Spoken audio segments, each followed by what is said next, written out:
All right, let's take a look at this thing. So the way I understand it, these are the pickup selectors. So, you know, this one, that one, that one, that one, that one, that one.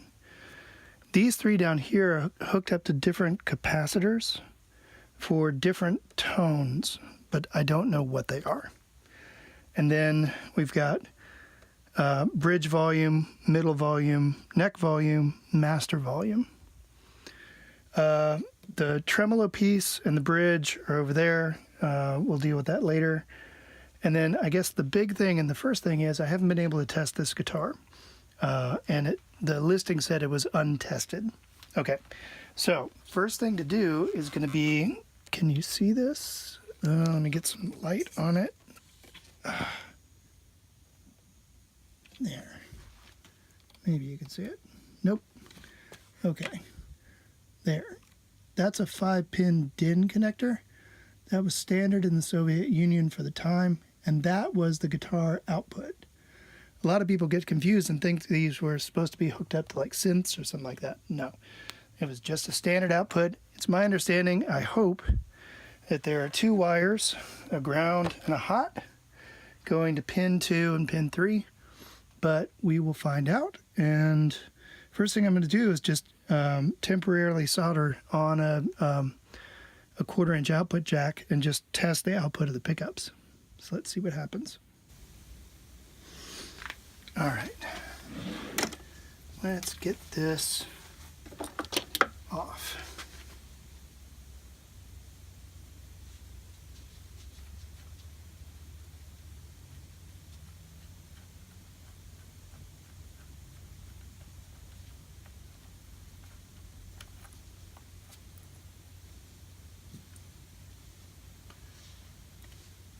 Well, that's interesting. This is not a wood screw. It's a bolt of some sort. I don't know how that's being held in there, but there you go. Let's see if there's any slack for this wire. Okay, so I'm going to zoom in here so you can see it a little bit better. Okay, so it's really dirty, but what I'm seeing, yep, there are 2. One is a ground and the other is a hot. The ground looks like just braided cable, and then the hot goes to this. Okay, so that's good news.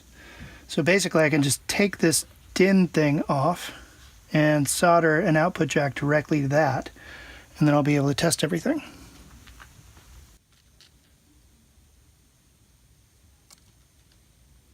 All right, so that is now off. So, as you can see, got the DIN here. There's multiple plugs on the back. And we've got not very much cable to work with here. I might have to strip some of this back, but we've got the braided ground wire and then this blue hot wire.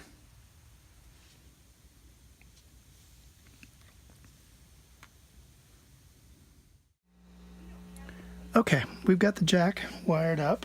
I'm assuming that blue is hot and the braided is ground. Let's see what happens. Okay, so far,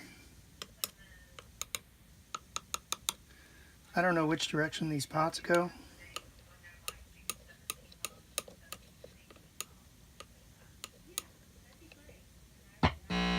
Uh-oh. That's not a good sign. Okay. So I'm assuming left goes up. So there's clearly a grounding problem because I don't even have this bridge pickup, which is that volume pot right here. Remember, volume, bridge volume, middle volume, neck volume, master volume, tone, tone, tone. And I don't even have the bridge pickup selected. So what happens if I, yeah, no. And that's like full on buzz when I barely even move it. Like, there we go. So clearly we got some wiring issues going on. So I guess the next thing to do will be to crack this whole thing open and see what's going on. Okay, so I got the screws off. Let's take the cover off and see what we're working with here. Moment of truth.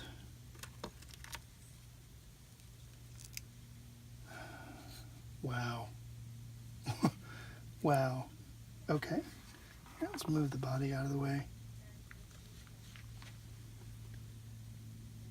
Now that's interesting. The bottom 3 switches don't do squat. Okay. Let's get over here and I'll try to get camera a little closer here. Very interesting. Okay, so from what I've seen before, these 3 switches were supposed to do be connected to capacitors and things, right? Well, nothing. Squat. Not hooked up to anything. Okay then. So we've got these pickups. Everything's a common ground. Okay, so we've got the hot and the ground. Okay, going to all this craziness. Okay, so one of the things I want to look at is, oh, that's weird. So that's a spliced wire right there. Okay, so yes, braided does go to ground, I'm assuming. And this hot goes to this middle thing here. Now, why these pots look the way they do and are so stacked, I have no idea. Yeah, good times. So I got some work to do.